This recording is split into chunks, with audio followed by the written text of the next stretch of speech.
সীমান্তে অব্যাহতভাবে বাংলাদেশি নাগরিকদের হত্যা করা হচ্ছে।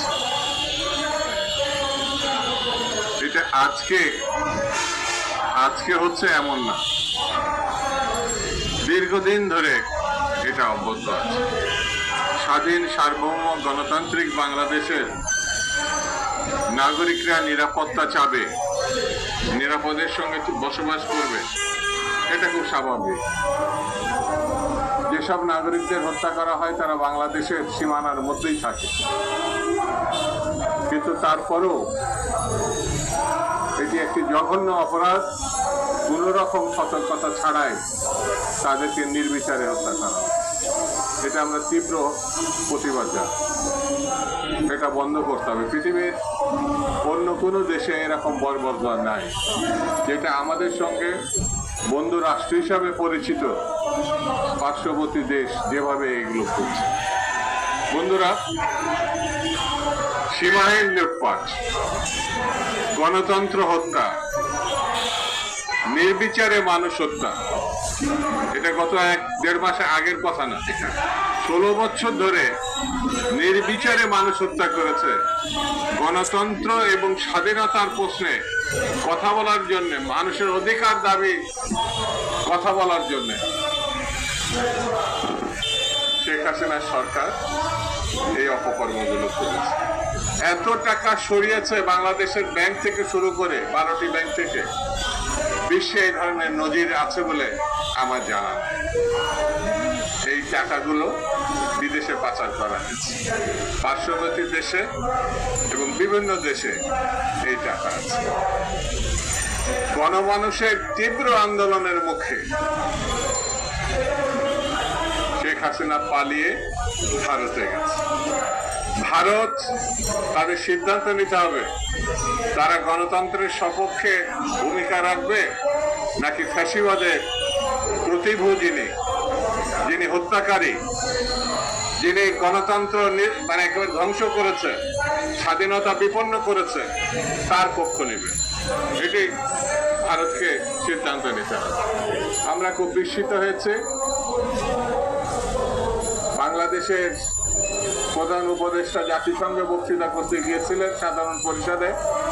সেখানে তার সঙ্গে আমেরিকা সহ বেশ কিছু দেশ তার সঙ্গে বৈঠক করেছে, তাকে সম্মানিত করেছে। তাকে সম্মানিত করা অর্থ হচ্ছে গণতন্ত্রকে সম্মানিত করা, বাংলাদেশকে সম্মানিত করা। কিন্তু আমাদের পার্শ্ববর্তী দেশ যারা কয়দিন আগেও বলেছে শেখ হাসিনার সরকারের সময় মর্যাদা নাকি একেবারে সুউচ্চ আকাশের উপরে উঠে গেছে, মানে এতটাই আন্তরিক। কিন্তু এবার লক্ষ্য করলাম যে জাতিসংঘে একটি মাত্র দেশ যাদের আমাদের বন্ধু হিসাবে তারা দাবি করে, আমরাও দাবি করি, তারা পালিয়ে এসেছে, আমাদের প্রধান উপদেষ্টার সঙ্গে বসে নাই।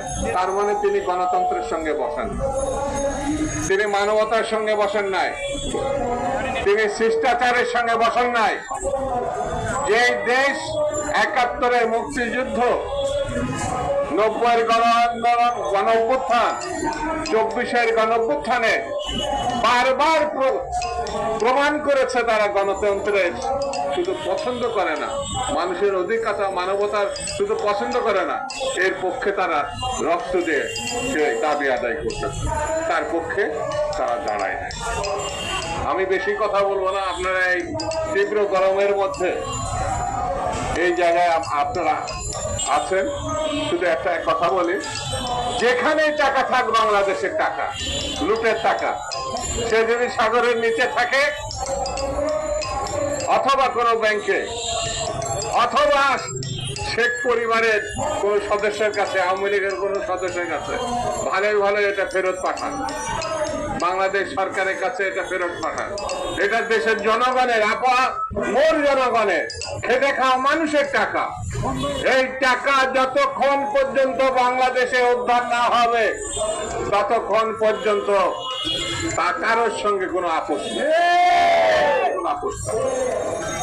হাসিনা আন্দোলন করবে কি নির্বাচন করবে কি প্রতিষ্ঠিত হবে, এটা তাদের ব্যাপার। কিন্তু বাংলাদেশের মানুষ হত্যাকারীকে কখনো ছাড় দেয় নাই। বাংলাদেশের মানুষ ফ্যাসিবাদকে কখনো ফ্যাসিবাদের কাছে মাথা নত করে নাই। এটি যারা পালিয়ে গেছে তাদেরকে মনে রাখতে হবে। এটা মনে রাখা ছাড়া কোনো পথ নেই। আগামী দিন বাংলাদেশের গণতন্ত্রের মানুষের দিন, আগামী দিন স্বাধীনতার পক্ষের মানুষের দিন।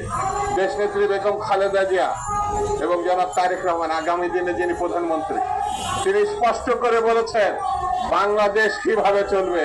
জনতার সমর্থন নিয়ে আগামী দিনে যে সরকার হবে তারাই গণতন্ত্র প্রতিষ্ঠিত করবে, তারাই বাংলাদেশকে বিপদমুক্ত করবে এবং 16 বছরের যে জঞ্জাল সেটা কি পরিষ্কার করবে।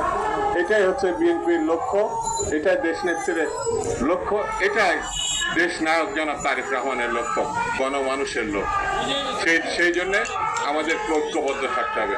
ঐক্যবদ্ধ থাকা ছাড়া কোনো বিকল্প নেই।